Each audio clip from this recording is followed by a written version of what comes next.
Hola y bienvenidos a VloggerAlliance. Estoy Alexis.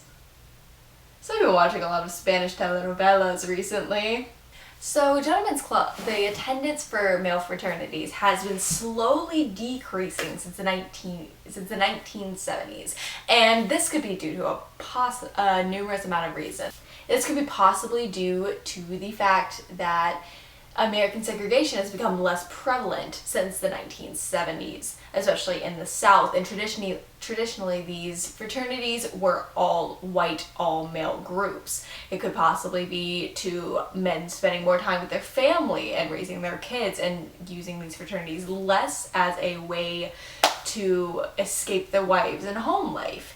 It could also possibly be due to the advent of the internet and less needing a community, and instead of gentlemen's clubs as a way to conjure, they could be possibly due to the fact that they are conjuring around sports now, and fantasy leagues is another way to be like collegiate and hanging out with their bros. Or it could be possibly due to the fear of inside trading. Many of these groups actually tended to be like high society, people of high society, and they used to gossip, as they called it, so giving insider knowledge to help out your fellow Masons or Elks or Moose or Shriners or whatever. But I have a theory. So the most popular of these groups is the Freemasons.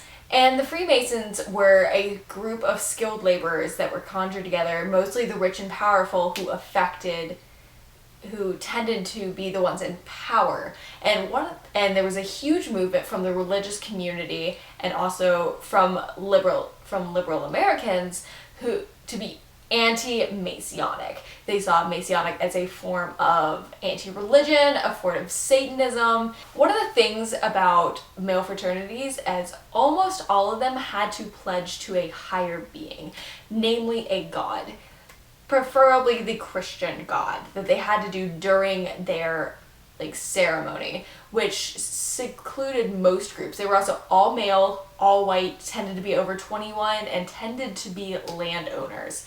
So when landowning increased during the land purchase of the United States, more people wanted to be part of these secret societies, which is why more popped up once the land grab movement started. And so and the anti-Masonic movement increased because of this. I think it could possibly due to the anti-Masonic movement. People saw it as dangerous to be part of these secret societies because they were so publicized already. They were more like fraternity and hangout spots, less of actual secret societies such as like the Skull and Bones, part of Yale, and other secret societies. It could also possibly be due to the popularization of these groups, such as through the Da Vinci Code and other ones. They were seen as weird and secret, and they control everything, as the conspiracy theorists say.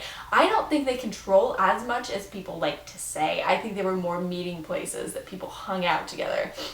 And I think it's really interesting that since the 1970s and times of less segregation, it has slowly dwindled. Most places they've been steadily decreasing. Lodges have started going away, and especially for these smaller offshoots such as the Shriners, the Elks, the Moose, and etc. The Freemasons have somehow stayed on, which is why many conspiracy theorists actually say that they are in control of everything, because many important people in sports, entertainment, and politics have all been part of some sort of secret society back from the 1800s up until about the 1950s or 1960s, with John F. Kennedy being part of the Elks. But nowadays there are very few that are part of secret societies, and I think it's very interesting why. And I'm not quite sure why, but I wish I knew one day why these secret societies have dwindled, and if these secret societies and fraternities have become more secret in their own way, or possibly, and they are actually affecting more now due to their secret, or if they just lost credit with the with the population. With the advent of the internet, people can hook up and hang out with the telephone. People can hang out all the time instead of needing to go to a place to meet people. They can just meet people online. Maybe the need for fraternities in America has decreased, or possibly due to the negative image that it has been given, that the negative image that people don't want to be associated with it. Alright, I will see you guys next week. Bye.